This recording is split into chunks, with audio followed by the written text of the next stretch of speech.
Olá, amigos, olá, amigas. Estamos iniciando nossa Economia e Desenvolvimento desta semana. E vamos de imediato ao nosso espaço conversando sobre contabilidade.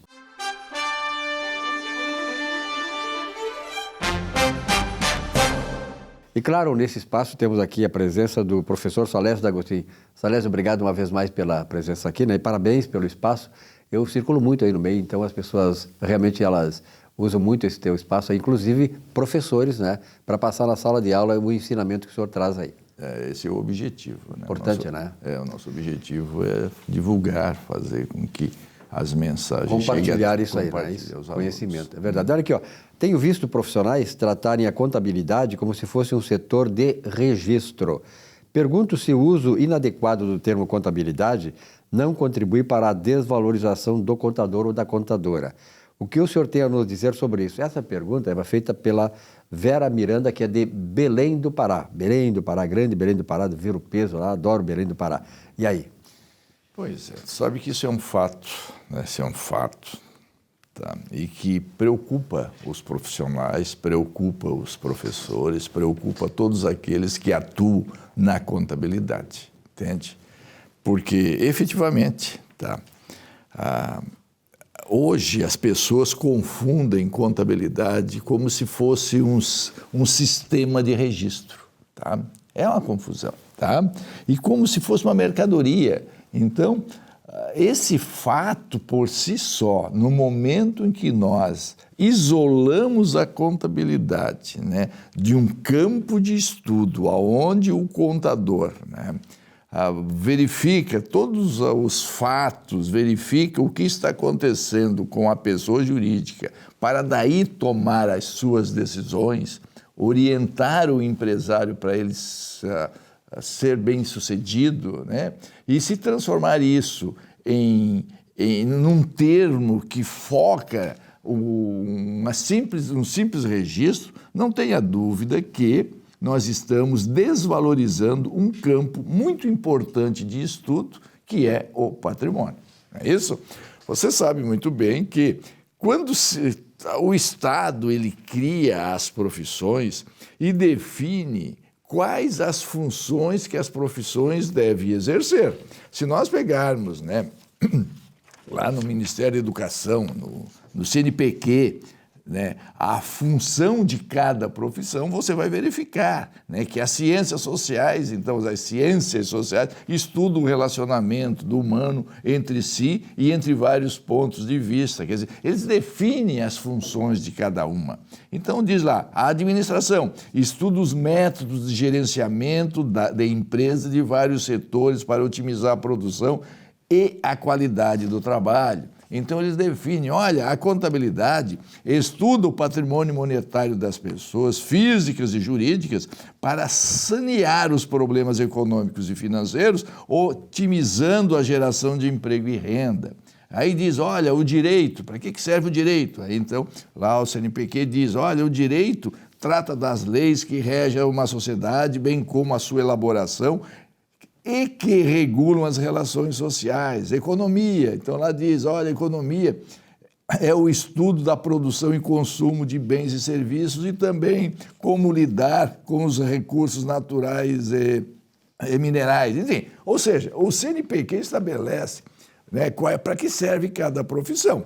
E a nossa profissão, né, que é nós, como contadores, estudamos o patrimônio, então temos essa função, é estudar o patrimônio para, a partir daí, verificar se o gestor está fazendo uma boa gestão ou não e, a partir daí, orientar. Muito bem. Só que, e nós temos também um órgão, né? Quer dizer, o Estado cria a unidade de ensino, a instituição de ensino, para formar os profissionais, e esta instituição de ensino tem a obrigação de dizer ao aluno para que ele serve.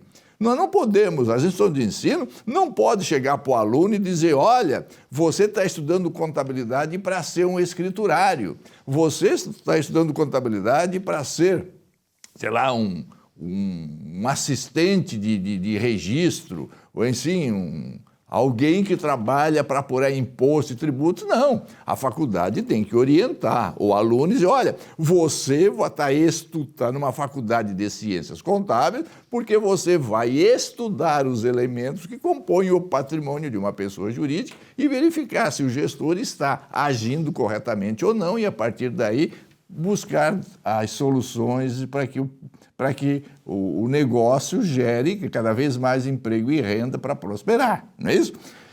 Muito bem, então ela criou a faculdade, que a faculdade tem que dizer para o aluno para que ele serve, e é por isso que se os profissionais confundem, né, contabilidade como mercadoria ou como um sistema de registro, está errado. A faculdade tem que começar a orientar melhor os alunos. E, por sua vez, o Estado criou o Conselho de Contabilidade. O Conselho de Contabilidade é uma autarquia federal, ou seja, é uma autarquia que tem por função fiscalizar o exercício da atividade. E para fiscalizar o exercício da atividade, o Estado estabeleceu ao Conselho de Contabilidade 5 funções. Tu, para fiscalizar, tu habilita os profissionais. Tu, para fiscalizar, tu tens que manter o controle profissional para saber quem são os contadores responsáveis pelos trabalhos contábeis. Tu, para fiscalizar, tu tens que estabelecer, né, que todo profissional tem que declarar a sua categoria quando faz propaganda.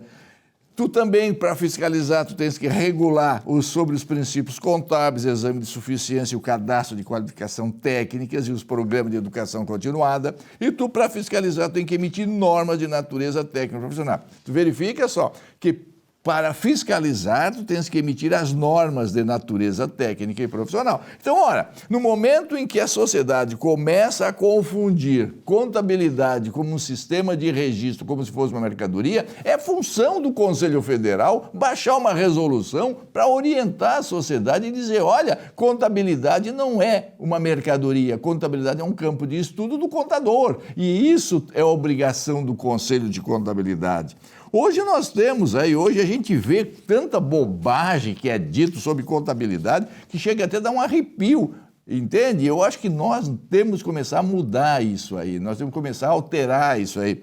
Então você vê, né, que tem pessoas que dizem assim, você está cansado de pagar por contabilidade? Pô, como é que você está cansado por pagar por contabilidade, né? Utilize a conta digital X. Tu me entende? Então, tu verifica. Ou seja, colocou a contabilidade como se fosse uma mercadoria.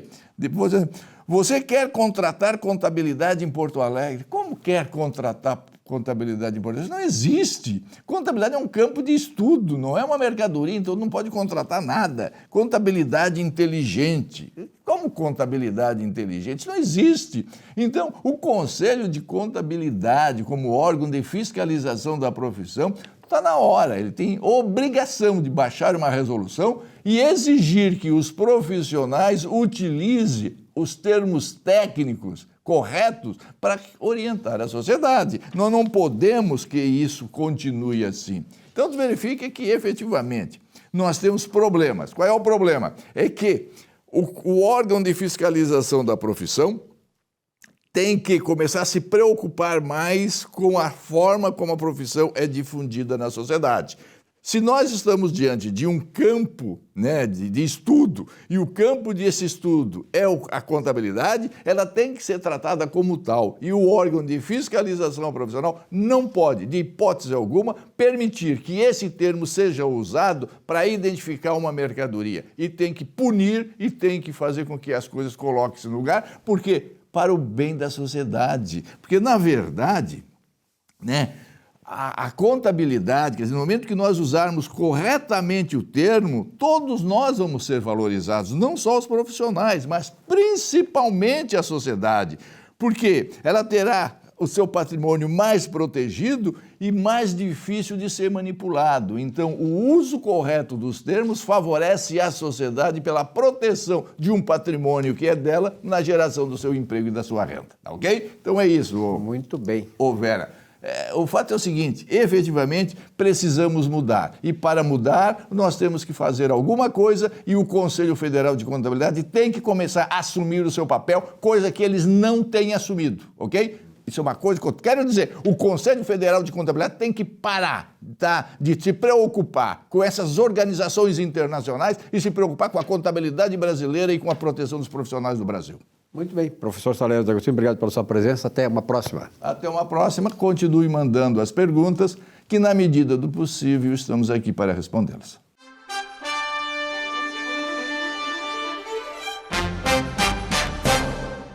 Olá, buscar a felicidade é da natureza humana. Muitos creem que serão felizes quando tiverem sucesso ou ganharem dinheiro. Nada mais enganoso. Quando nos sentimos felizes, já é um sucesso, e coisa muito rara hoje. Mas para ter prosperidade total, é necessária uma mente aberta à riqueza e a disposição para romper barreiras e enfrentar desafios. O maior entrave à prosperidade é considerar a virtude como pobreza e taxar a riqueza como maldição. A parábola dos talentos é a própria sanção divina da prosperidade que o Criador espera que cada um de nós alcance nesta vida. Boa semana!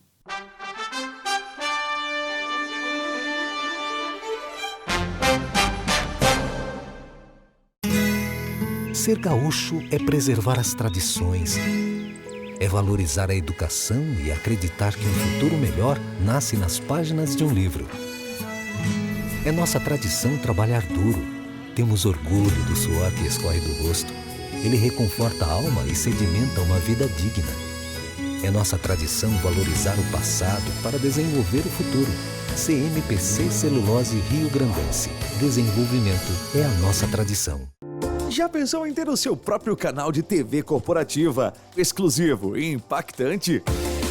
Somos a solução para empresas que desejam modernizar seus processos de comunicação. Solução Mídia Digital, transformando a forma como você se comunica.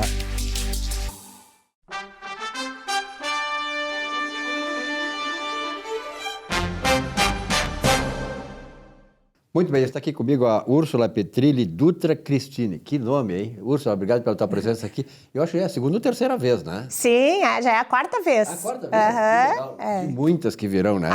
Tomara. Úrsula, parabéns, tu tens feito assim, um trabalho maravilhoso de divulgação de livros que tratam de assuntos transcendentais para a natureza humana, para o sucesso das pessoas, para que elas possam viver uma vida abençoada. Eu digo isso porque é o seguinte, essas coisas que tu escreve, elas fazem parte do conjunto de bens chamados intangíveis. Tu não vês e tal, assim como o ar, e que é fundamental. A Universidade de Harvard, nos Estados Unidos, por exemplo, está criando uma faculdade da espiritualidade. Tem muita gente que confunde espiritualidade com religião, nada tem a ver isso. A espiritualidade trabalha exatamente esses sentimentos. São bens que não são materiais, mas são intangíveis. Eles não aparecem e tal, mas eles é que dão o sopro na nossa vida. E tu está falando aqui sobre um deles, uma das virtudes maiores que tem, né? É verdade. Qual é? Gratidão. Gratidão.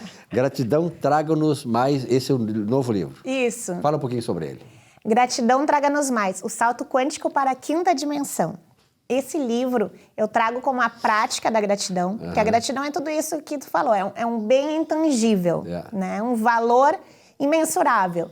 E ela é uma energia, então, que quando a gente traz ela para a nossa vida, tudo melhora. A nossa vibração melhora, a nossa energia, os relacionamentos melhoram.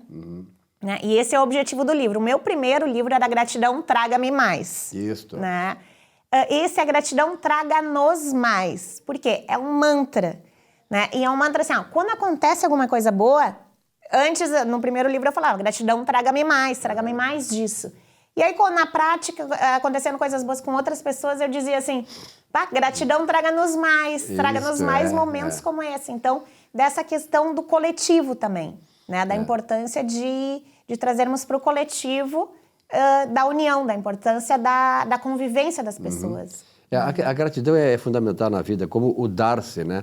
Dai e dar-se-vos-á. E eu faço uma ponderação aqui, Úrsula, não sei se tu concorda com ela, mas eu acho uma coisa importante o seguinte.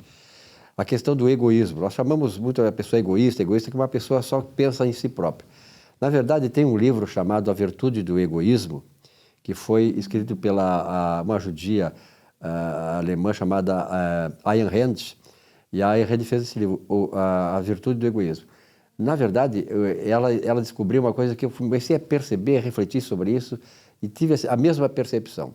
Que o egoísmo, tem o egoísmo ruim, que só pensa em si próprio, mas aquele egoísmo em que tu pensa em si próprio para fazer o bem para o outro. Isso, né? perfeito. Então, ela justifica isso. Não, o egoísmo tem uma virtude. Veja bem, ela parte do pressuposto seguinte: como é que eu poderia ajudar as pessoas, ajudar o coletivo, ajudar um irmão que está precisando, se eu não estiver bem por mim, se eu não buscar primeiro eu?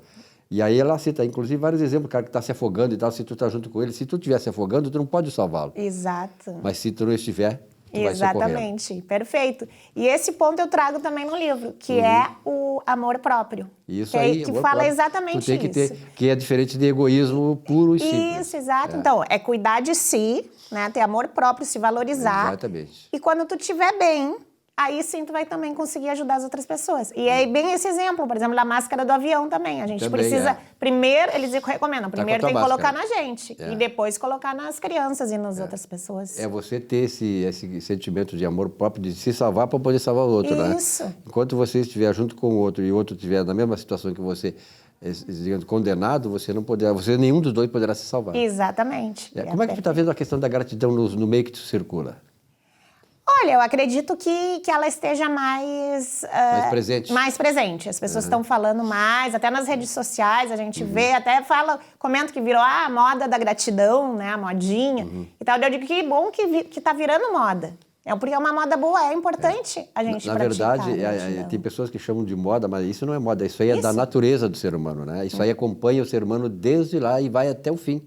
Esse é um dos componentes, digamos assim, indisfarçáveis e indispensáveis do próprio viver. Exato, do próprio viver, E como tu falaste antes, que tem a ver com a espiritualidade, que nada tem a ver com as religiões. Né? Mas as religiões, sim, todas elas acabam falando também sobre o poder da gratidão. O poder da gratidão. Né?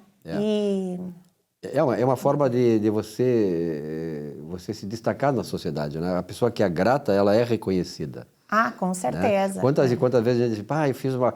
E outra coisa, né? As pessoas, elas não percebem o seguinte, que quando você se doa, quando você é grato, você recebe isso nem sempre da pessoa com a qual você teve essa relação. Ah, perfeito. O universo trabalha para que você receba isso de outra maneira. Exatamente, Não necessariamente... Então não seja ingrato, né? Não seja ingrato, isso. seja sempre grato. Né? Sempre grato. E até nos problemas também. Procurar ver o que tem aquele problema, qual a lição que a gente está tendo daquela dificuldade. Claro. E ser grato à vida, pela experiência. Todo dia, né? Eu sempre agradeço a Deus pela noite bem dormida e o dia maravilhoso que venha nas próximas horas. Isso. Né? Úrsula, nós temos agora a Feira do Livro, que é um evento importante, né? Regional e nacional, reconhecida hoje não só no Rio Grande do Sul, no Brasil, mas também na América Latina, tem gente que vem daí de fora. Mas ela agora é em novembro, tu estarás lá também. Isso, estarei lá na sessão de autógrafos, no pavilhão central, no sábado, dia 11 de novembro. Um bom dia, né? Um bom dia. É um dia de muita circulação na coisa. Isso, às 17 horas. 17 horas. Às 17 horas estarei autografando. E na quarta-feira anterior, ali no dia 8 de novembro, às 14 horas, no auditório do Memorial do Rio Grande do Sul, eu estarei dando uma palestra também. Ah, que legal. Então manda para mim isso aí, para mim nos próximos programas fazer essa chamada, viu? Porque acho importante isso. Eu trabalho muito nessa questão, tu sabe disso, né? Eu fazia muita palestra sobre economia comportamental e a questão comportamental é um dos itens fundamentais é a questão da gratidão, né? Que ela é um motor assim muito importante de realimentação da nossa vida. Exato, perfeito. Úrsula, obrigado pela tua presença aqui. Vem mais vezes no programa. Né? Eu agradeço. Estou tentando trazer essa guria para fazer um comentário aqui e eu vou convencê-la, com certeza vou convencê-la. Porque isso não vai ser bom apenas para mim, para o programa, pelo conteúdo que está, mas sobretudo para aquelas pessoas que vão ouvir essas frases, essas palavras, essas lições que a Úrsula traz e vão certamente, né, sensibilizadas com isso, mudar a sua vida para melhor. Úrsula, um grande abraço e até a próxima. E até a próxima. Gratidão, traga-nos mais momentos como esse. Um abraço. Um abraço. Muito bem. Mercado imobiliário sempre é um assunto importante, é por isso que está aqui comigo o Dr. Gustavo Bernardi. Dr. Bernardi, qual é a novidade de hoje? Parece que essa questão de compra e venda ainda sempre dá muita assim, muita oportunidade de esclarecer questões, né? Verdade, Silvio. Nós falamos aqui na nossa última conversa sobre a regulamentação da adjudicação compulsória extrajudicial, que é quando o comprador obriga o vendedor a passar a escritura, né? Existem situações em que as pessoas fazem contrato de promessa de compra e venda e depois não escrituram essa transação, não fazem a escritura de compra e venda. É preciso entender que você só consegue transferir lá no registro de imóveis o imóvel de uma pessoa para outra através da escritura de compra e venda. Mas o que eu vou falar aqui hoje, Silvio, é um e-mail muito interessante que a gente recebeu, que era o inverso disso. Era um senhor nos questionando, né, porque ele havia feito uma venda de umas salas na Galeria do Rosário aqui em Porto Alegre. O comprador não escriturava em nome dele, não escriturou em nome dele, e as dívidas de condomínio e IPTU estão indo para o nome deste senhor, que vendeu essas lojas. E a pergunta era, como é que eu faço para tirar isso do meu nome, né? Veja, quando você vende um imóvel, né, as pessoas pensam que a preocupação é só do comprador. Não, a preocupação também é do vendedor. Porque se a pessoa que comprou o seu imóvel, né, e se o seu nome está lá no registro de imóveis, né, se essa pessoa não paga IPTU, se essa pessoa não paga condomínio, né, quem vai ser executado, quem vai ser inscrito no SPC, no Serasa, é o antigo proprietário, que ainda consta lá no registro de imóveis como dono do imóvel, né? Hoje a gente tem visto que o IPTU, por exemplo, no ano fiscal seguinte, ou seja, aí por março, as prefeituras todas já estão protestando a dívida do ano anterior. Então a pessoa recebe uma intimação de protesto, vai para o SPC, vai para o Serasa, recebe uma execução fiscal, perde o limite no banco, perde crédito. Então é uma situação muito delicada. Você tem que ter muito cuidado quando você vende um imóvel de realmente transferir a propriedade deste imóvel para outra pessoa. Mas o que fazer, né? Já que não existe até hoje uma adjudicação compulsória às avessas, quando você obriga o comprador a botar no nome dele. Qual é o método padrão? Primeiro, tentar localizar este comprador, né? Localizando esse comprador, a gente vai tentar convencê-lo a assinar a escritura de compra e venda. Às vezes, o problema todo desse comprador é que ele não tem dinheiro para pagar um imposto chamado ITBI, Imposto de Transmissão de Bens Imóveis, né? Quando a gente localiza o comprador e ele não quer colocar o imóvel em nome dele, a gente entra com uma ação judicial, chamada ação de obrigação de fazer. O que a gente quer? A gente quer que ele faça o que ele se comprometeu, que é assinar a escritura, mas também a gente quer que o judiciário imponha uma penalidade, uma multa por cada dia em que ele é renitente em fazer a assinatura dessa escritura. Você vai criando uma dívida contra esse comprador, tá ok? O Conselho Nacional de Justiça, inclusive, né, está estudando a possibilidade de se fazer uma adjudicação compulsória movida pelo vendedor, né? Agora, na instrução normativa que saiu há poucos dias atrás, regularizando a adjudicação compulsória, ela soluciona apenas aqueles casos em que o vendedor não quer assinar a escritura. Porém, vai haver uma solução administrativa para os casos em que o comprador não quer assinar a escritura, né?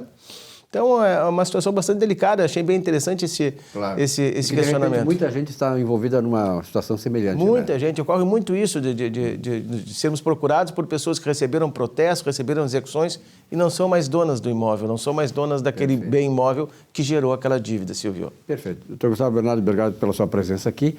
E, naturalmente, isso é um assunto que mexe com todos nós, né? Sempre todo mundo está direta ou indiretamente envolvido nas questões aí do mercado imobiliário. Um grande abraço e até a próxima. Um rápido intervalo, já voltamos com o nosso Economia e Desenvolvimento. Até já.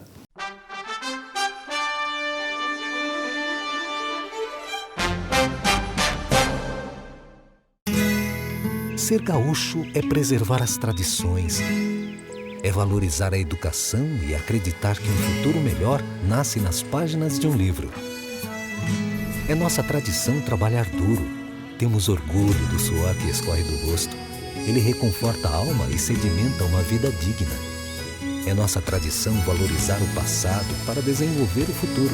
CMPC Celulose Rio Grandense. Desenvolvimento é a nossa tradição. Já pensou em ter o seu próprio canal de TV corporativa, exclusivo e impactante?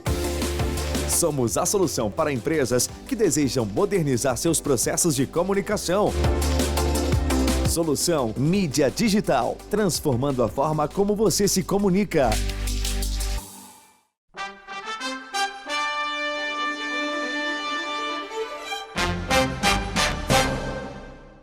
Olá, meus amigos e amigas. No Saiba Mais sobre seus direitos, hoje gostaria de tratar sobre direito do trabalho.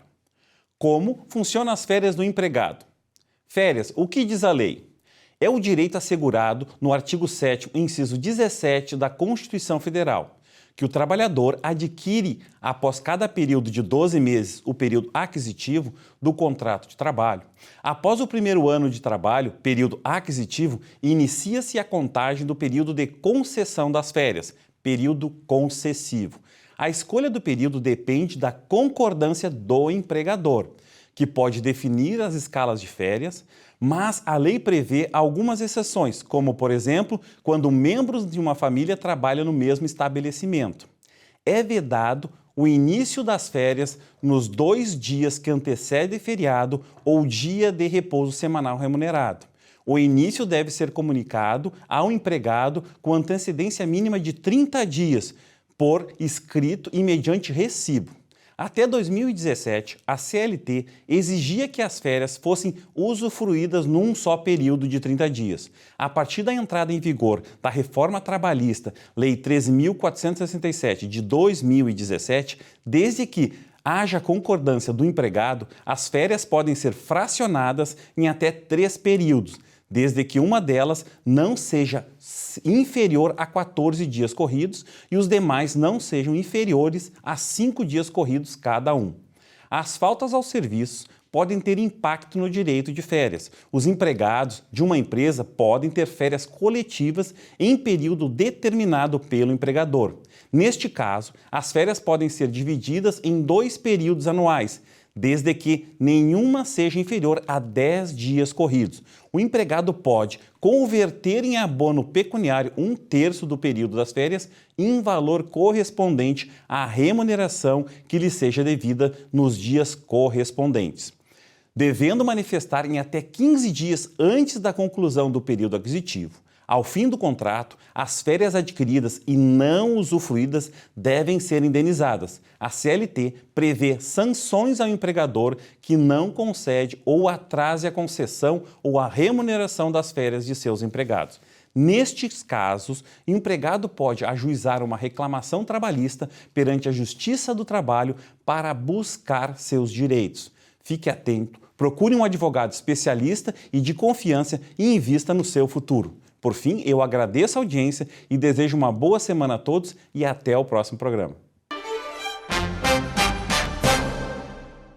Muito bem, nesse espaço do nosso Economia e Desenvolvimento, lembrando para você, nós estamos aqui há 23 anos no ar. Muito obrigado aos meus patrocinadores, aqueles parceiros de longa data que vem me acompanhando e, sobretudo, a você, telespectador, pela fidelidade aqui ao programa.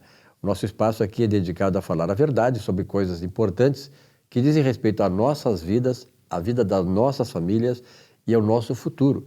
E, sobretudo, o futuro deste país, que nós sabemos está bastante comprometido, lamentavelmente. Eu sou de uma geração, né, que sonhava sempre com um país livre, independente, soberano das oportunidades, mas, sobretudo, de respeito à Carta Maior, né, aquela que é o farol, né, segundo o qual nós devemos nos guiar para que a nossa vida seja iluminada e esse país seja, afinal de contas, aquele país, né, país do futuro que nós sempre imaginamos, um país próspero, um país justo e um país em que a liberdade prevaleça sobre a opressão e o autoritarismo.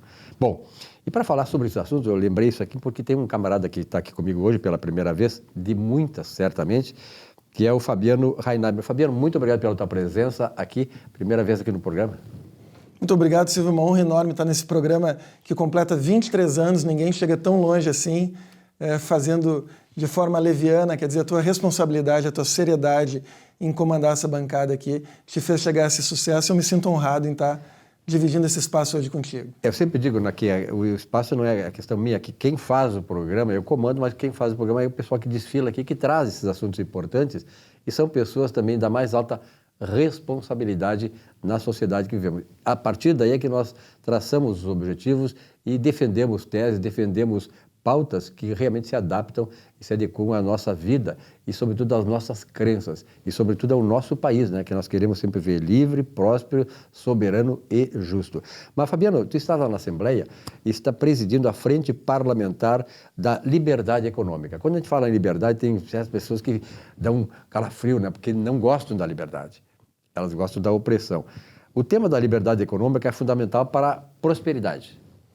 Silvio, eu defendo desde sempre, eu sou um trabalhador, como eu me defino, eu sempre optei pelo trabalho braçal, eu adoro trabalhar, adoro vender, adoro criar riqueza a partir do nada ou do quase nada. Comecei a trabalhar muito cedo, aos 12 anos, e eu defendo um Estado menor e uma liberdade maior para quem empreende e para quem vive na sociedade. Eu estou tendo a oportunidade na Assembleia Gaúcha coordenar a Frente Parlamentar da Liberdade Econômica, que é presidida pelo deputado Rodrigo Lorenzoni, com quem eu tenho afinidade de N pautas, para não dizer todas. E lá a gente tem feito um raio-x da implementação da liberdade econômica, que foi um conceito criado em 1995 por um órgão americano, autônomo, não ligado a governos, que entende que quanto menos obstáculos o poder público coloca para o empreendedor, maior o nível de empreendedorismo, maior a geração de riquezas e, consequentemente, maior a arrecadação de tributos e a possibilidade do Estado poder gerar melhorias para a sociedade como um todo. A gente vai apresentar em novembro esse relatório final e, a partir do ano que vem, um segundo estágio, mas te antecipando um pouco do que virá nesse relatório final em novembro, a gente conseguiu já entender que não adianta o Estado, o município, só fazendo um rápido parênteses aqui, esse conceito de liberdade econômica começou em 1995 e o Brasil foi implementar ele através do governo Bolsonaro em 2021 só. 2019 e 2021, que depois veio o Estado do Rio Grande do Sul. Mas nesse período, as cidades entenderam que liberar de burocracia alguns quinais, alguns tipos de empreendimentos, isso gerava, do ponto de vista da leitura da cidade como ambiente econômico, algo positivo e isso atraía mais empreendedores. Mas a gente já conseguiu entender que não adianta o município simplesmente tirar a burocracia se o município não der condições, ou o Estado não der condições de infraestrutura, condições tributárias, condições de fato para que o empreendedor que consiga se estabelecer com menor índice de burocracia, ele consiga se manter e ter êxito e prosperar. Na verdade, né, Fabiano, essa questão toda... Eu me lembro que o presidente Roosevelt, quando a questão da crise lá de 29 e tal, quando assumiu a reconstrução americana e tal, ele dizia tem uma frase que sempre me chamou muita atenção, que ele dizia o seguinte: o Estado não deve nada a ninguém, a não ser criar a oportunidade para que as pessoas mesmo busquem a sua felicidade e a sua realização. Aqui no Brasil parece que vai e volta tal, o Estado está querendo determinar o que deve fazer, como deve fazer, por que deve fazer. Parece não, Silvio. A gente tem agora um exemplo prático, né? Os aplicativos geraram, a gente é de uma época em que para se obter uma licença para ter um táxi era caríssimo, varia o preço de um imóvel, era muito caro. E com a entrada dos aplicativos de transporte, os motoristas que trabalhavam como funcionários de donos de licenças de táxi puderam ter sua independência. Eu conheço vários profissionais aí que têm seu trabalho num turno e complementam a renda fazendo trabalho de aplicativo. O governo federal agora quer taxar. E essa taxa, a gente sabe quem acaba pagando é o consumidor no final, encarecendo o serviço. Para onde é que vai, né? E sabemos para onde é que vai. A gente sabe para onde vai, como é usado, principalmente quando os governos são governos totalitários, como o que está hoje ocupando a cadeira da presidência da República. E isso vai fazer com que o serviço se torne mais caro, o consumidor passe a usar menos e esse trabalhador que hoje tem a liberdade de trabalhar quando ele quer, fazer o seu próprio horário e ter sua fonte de renda extra, ele vai ficar impedido de ter esse direito.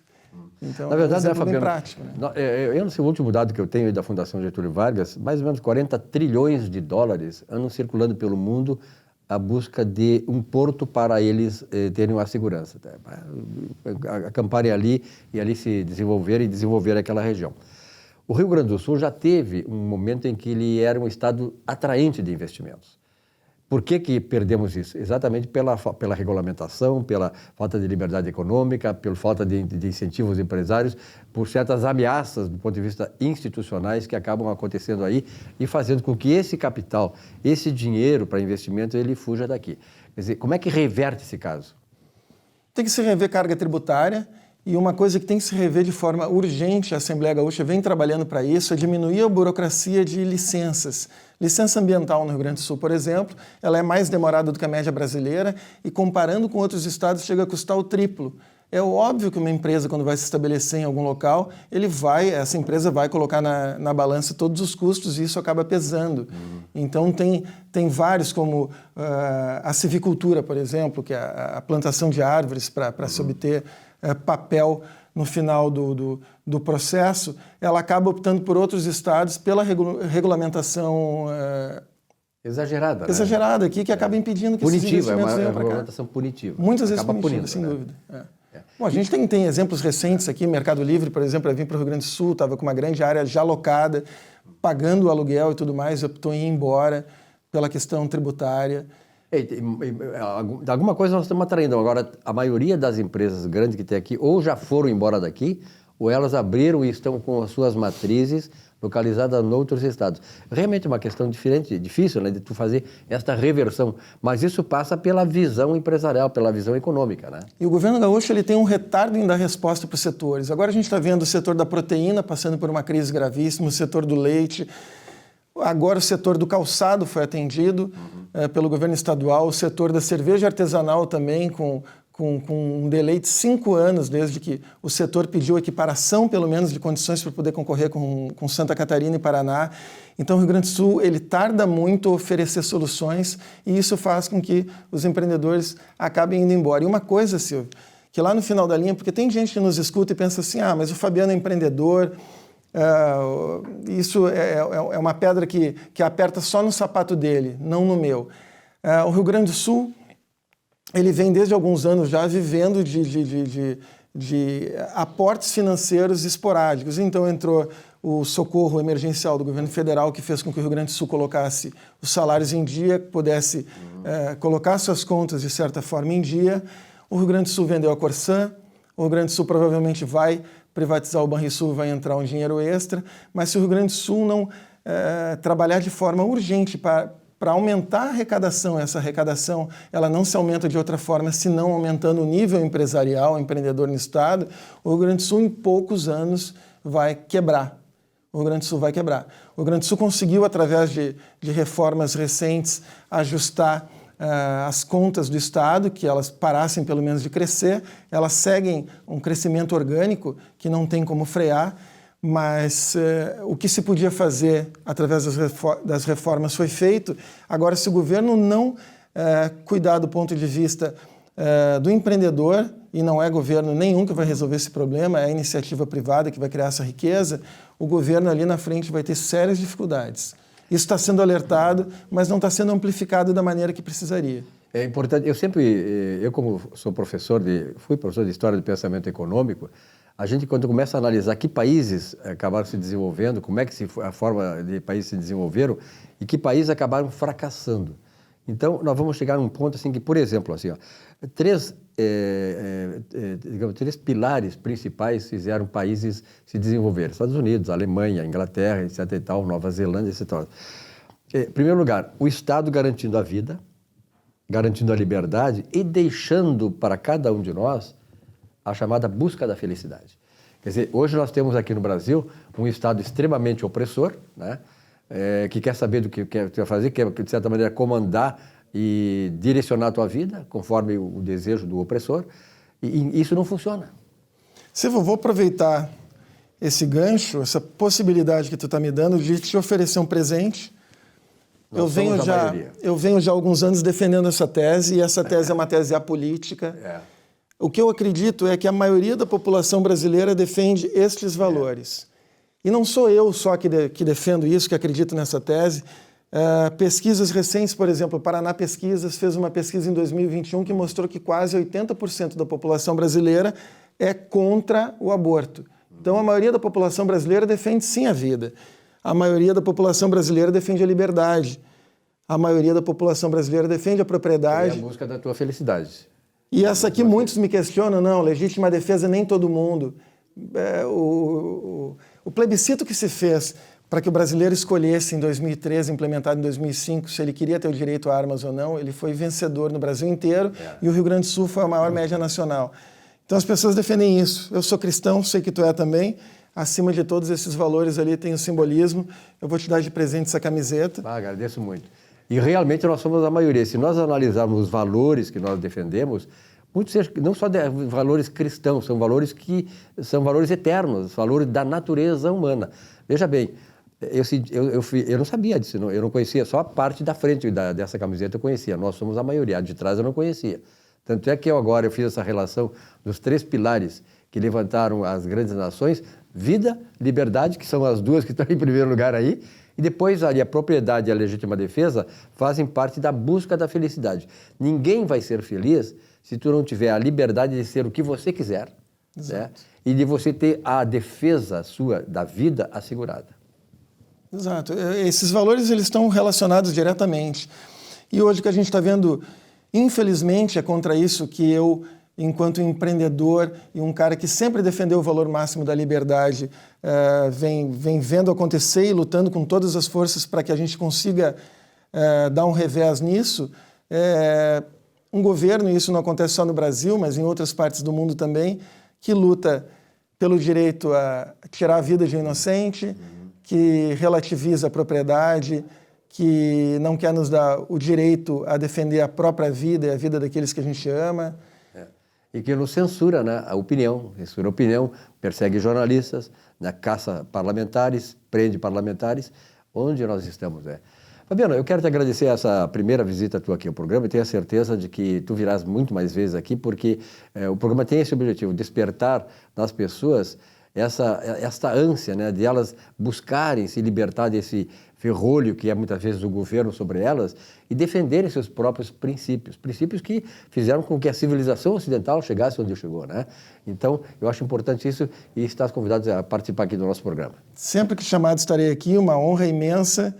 E tenho certeza que, ao longo do tempo, eu vou me soltando, vou me sentindo cada vez mais em casa. Para mim, esse é um território novo, mas eu vim porque jamais recusaria qualquer convite teu, Silvio. Muito obrigado, Fabiano Reinheimer, pela tua presença aqui. Tenho a certeza que ele vai muitas vezes estar aqui conosco, trazendo e contribuindo com esse conteúdo que ele tem, que é um conteúdo maravilhoso aí, e justamente na defesa daquilo que nós temos que abraçar e defender, que é a defesa da nossa pátria, que está correndo sério risco de perdermos. Um rápido intervalo e já voltamos aqui com o nosso Economia e Desenvolvimento. Até já.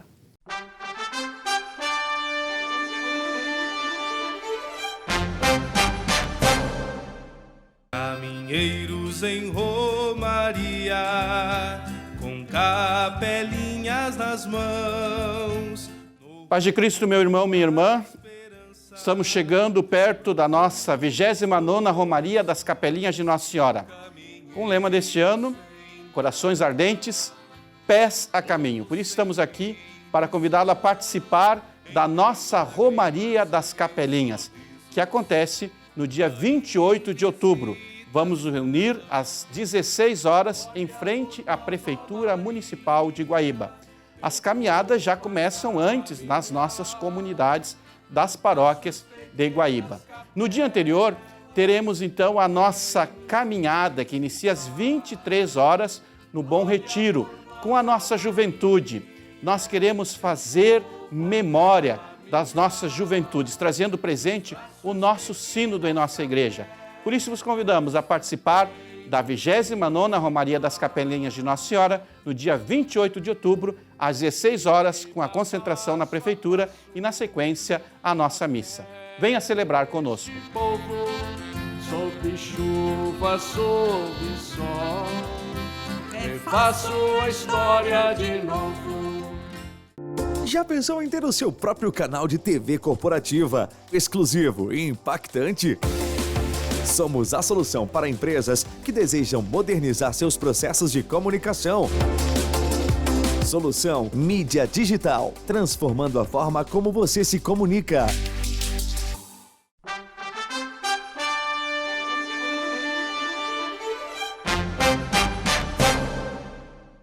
Muito bem, eu estou aqui com a Janaína Cruz, né, e a Vitória Oliveira. Janaína, prazer em tê-la aqui no programa. Fiz o convite há 15 dias e graças a Deus conseguimos viabilizar a tua vinda já hoje. É verdade. Prazer, Silvio. Muito bom estar aqui. Muito bom estar com vocês aqui. Bom, tu tem uma empresa que é a Odara Cowork, né, que trabalha na questão de terapias, né, holísticas, essas coisas todas, né, tentando equilibrar as pessoas, né, sobretudo a questão emocional, né, Janaína. Interessante isso. E está aqui, ela, tua sócia, a Vitória. Vitória Oliveira, obrigado pela tua presença também. Terapeuta holística. Isso. É a mesma preocupação que vocês têm, né? E é bom trabalhar isso, né? Para fazer o bem para as pessoas, né? Sim, e faço para nós também, né? Automaticamente. Tu fazer o bem para as pessoas já faz o bem para ti. Eu fiz uma entrevista agora há pouco aqui com a Úrsula e ela falou sobre a questão que eu chamo bens intangíveis, a gratidão, que ela lançou um livro, né? E tu falasse de fazer o bem. Quando a gente faz o bem, tu recebes em o bem. dobro.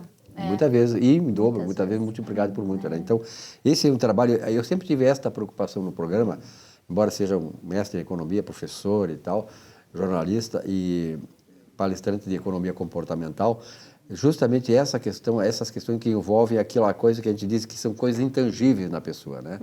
Por exemplo, a coisa mais importante que nós temos é o ar. Você não enxerga o ar. Sem o ar nós não respiramos, nós não temos vida, né? E esse trabalho que vocês fazem também é um trabalho que normalmente não é muito tangível, mas ele faz muito bem para as pessoas. Odara Cowork, qual é o trabalho que vocês fazem lá? O que é a Odara Cowork?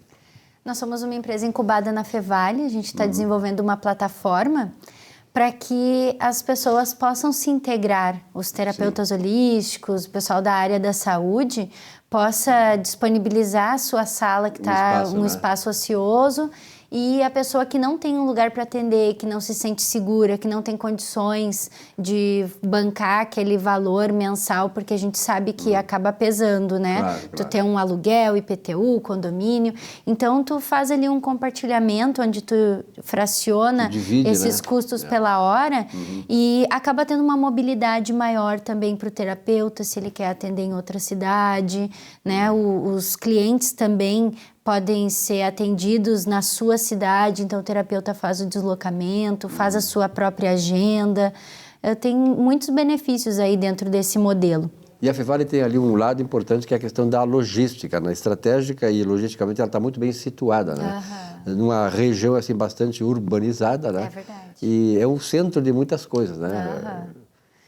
Dentro da Fevale, a gente teve a oportunidade de ter contato com muitas empresas, né? Hoje a gente tem parceria aí com várias empresas que nós conhecemos dentro das rodadas de negócios que são promovidas pelo Tech Park. E são muito boas essas rodadas de negócio, sempre agrega muito no nosso projeto. E não só dentro do coworking, nós temos projetos sociais também, temos projetos para instituições, para empresas, onde a gente leva reiki, meditação, para que a empresa possa levar para o seu funcionário mais qualidade de vida, né? E a gente sabe que 15 minutos de reiki pode trazer aí mais concentração, esse funcionário pode render mais para a empresa. Então, a gente vai trazendo aí benefícios a longo prazo, inclusive. É uma espécie assim de transformação, você ajuda as pessoas a se transformarem sempre, claro, para melhor. Nessa história toda, nesse conjunto complexo aí todo, onde é que tu entra hoje?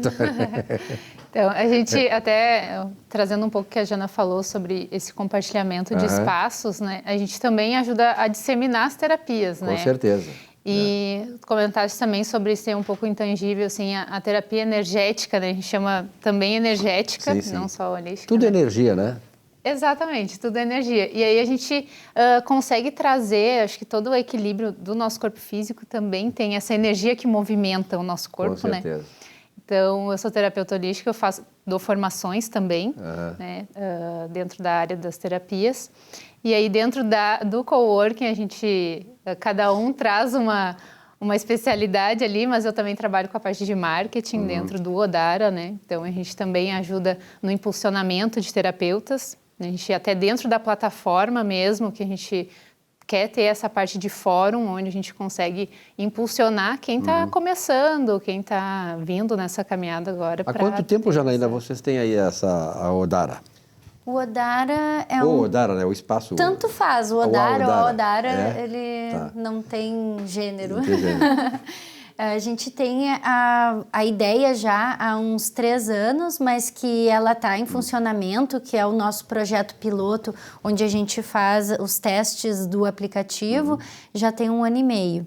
E junto com isso a incubação na Fevale, né? Que a gente passou por todo o processo de pré-incubação, então a gente teve aí o apoio dos professores nos auxiliando até a fazer as nossas planilhas financeiras, né? Claro, então, o valor, né? Agregar valor e tal. Todo o processo de pré-incubação tem a parte de marketing, de autoconhecimento também do empresário. E depois a gente passou por esse processo 3 meses e aí fomos para a incubação. E agora a gente tem mentorias também, onde a Fevale nos acompanha mensalmente como a gente está evoluindo. E a gente está num ponto de equilíbrio, a gente está indo bem. Legal. Eu sempre cito, já citei aqui com a Úrsula, a Universidade de Harvard dos Estados Unidos, ela criou uma faculdade da espiritualidade. Essas questões que envolvem tudo o trabalho de vocês, elas também elas estão englobadas dentro do processo de espiritualidade, que não tem nada a ver com religião, é a questão da tua unicidade com o universo, com as leis da natureza, de certa maneira. Como é quem é que busca para vocês esse trabalho? Quem é que normalmente busca lá vocês? E o público é bem variado. Bem variado? Bem variado. Todo mundo que busca uma conexão consigo mesmo. Exatamente. Acho que e as pessoas estão buscando isso, né? É o e as pessoas estão buscando isso hoje, né? E cada Esse vez mais cedo. Né? Claro, mais cedo, eu acho né? que até o pessoal mais experiente, né? Como já nós, assim, busca. Como eu. Vocês não, eu, né? Mas hoje a gente até vai ter lá no mês de outubro um curso de Reiki para crianças. Então, as crianças já vêm prontas, né, hoje. Até a mãe da Vicky trabalha numa escola e ela é professora, né, das crianças, e ela disse que um aluno ficou fazendo movimentos assim na cabeça dela e parecia movimentos de uma técnica que se chama barras de axis. Então, hoje as crianças já vêm praticamente prontas, elas intuitivamente já fazem as terapias holísticas, né? São muito mais amorosas. Que legal, né? Então, parabéns pelo trabalho que vocês realizam. A Vitória, na verdade, assim, eu como tenho essa experiência, eu fiz agora recentemente um outro curso sobre mentoria, né? E, na verdade, a mentoria nada mais é que uma simbiose do que nós conhecíamos lá atrás como consultoria, coaching. Ela reúne mais todos os elementos, os instrumentos, as ferramentas, né, dessas duas formas de atuação profissional e tal, que busca ajudar as pessoas. E na verdade, vocês realizam um trabalho importantíssimo na área do equilíbrio emocional, né? Hoje nós sabemos hoje que vivemos num mundo muito tumultuado, complexo, problema de família desestruturada, as pessoas sem um norte para a sua vida e tal, e elas buscam exatamente isso. Então, esse trabalho que vocês realizam, parabéns, é um trabalho maravilhoso que busca fazer com que as pessoas sejam atendidas nas suas ansiedades e suas necessidades. Conta um pouquinho sobre isso. Eu acho que a terapia holística é um pouco uma mentoria mesmo. Também é uma mentoria, né? Porque a gente faz todo um acompanhamento, né, de como a pessoa chegou ali e todo o caminho que ela quer percorrer, né, de autoconhecimento, e ver todas as barreiras que às vezes não só ela coloca, às vezes é a gente mesmo que coloca, né, algumas barreiras, mas às vezes de todo o meio social e como ela vai agir referente àquilo ali. Então, a gente realmente faz uma mentoria mesmo dentro desse desenvolvimento, né? E a mentoria, ela não entrega verdades. Ela, a partir das dúvidas, ela busca a verdade. Não é isso?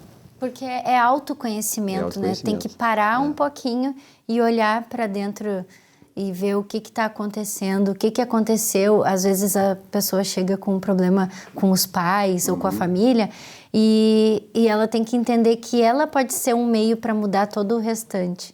Então está dentro de cada um. Acho que buscando a sua verdade, né? É verdade. Né? Assim, o que faz sentido para mim, né? Dentro daquilo ali. É que, na verdade, nós hoje vivemos, assim, eu acho que você concorda com isso, num mundo em que as pessoas elas ainda não conseguiram entender o sentido da sua vida e um propósito para isso, né? E isso realmente bagunça, digamos assim, o equilíbrio das pessoas, a própria vida das pessoas, e essa busca é pertinente. Inclusive, eu sou acupunturista, né? Então, a medicina chinesa, ela aí tem mais de 5.000 anos e hoje muitos estudos com comprovação científica dos benefícios da medicina chinesa para os humanos, para os animais, né, de todos os portes. Então, a gente vê que hoje algumas pessoas ainda falam sobre ser um placebo, mas cada vez mais a ciência vem comprovando a eficácia da medicina chinesa. E tem um procedimento que a gente faz, que é a apuntura de aniversário, que ajuda a pessoa a recobrar o propósito divino dela na Terra. Que legal. A medicina chinesa é muito espiritual, né, também. Sim, trabalha muito a parte espiritual. E eu acho que é uma coisa importante. Se tu pegasse os filósofos pré-socráticos, Tales de Mileto, Demócrito, Parmênides, todos eles tratavam essa questão, a questão assim da relação do homem com a natureza, e a espiritualidade nesses filósofos tinha um centro maior, né? Então, principalmente Tales de Mileto. Depois, com Sócrates, vieram os socráticos, aí seria Platão, Aristóteles, discípulo dele, Platão, discípulo de Sócrates, e passaram a fazer uma coisa mais de estudar o homem com a natureza, né? Quer dizer, a partir do homem, e não da natureza para o homem, mas do homem para a natureza. E mudou o enfoque. E isso é importante. Parabéns pelo trabalho que vocês realizam. Eu estou tentando, com a Janaína, viabilizar um espaço permanente para vocês aqui, trazerem essas coisas, porque a gente tem essa preocupação, Janaína, aqui no programa sempre foi de fazer com que esse espaço seja um espaço de engrandecimento, enriquecimento e humanização das pessoas. É verdade. Tá? Vamos combinar sobre uma isso. caminhada dá para a gente trazer muitas... Com certeza, olha, tem um campo extraordinário, grande, né, de ações, né, de coisas que a gente pode perscrutar juntos e trazer para vocês aí, porque eu tenho certeza que vai ser do agrado de todos nós. Obrigado. Inclusive, o próprio SUS hoje já tem regulamentação para 26 terapias holísticas, né? Veja só. Então, em algumas unidades de saúde, os profissionais atuam com terapia holística associado à terapia alopática, então... Com certeza. Janaína e Vitória, obrigado pela presença de vocês, parabéns pelo trabalho. Obrigada. Vamos ver se viabilizamos esse espaço aí que vai ser fundamental para todos nós. Muito obrigado pela audiência de todos vocês. Tenham todos uma boa semana. Na semana que vem, um novo encontro aqui no Economia e Desenvolvimento. Até lá.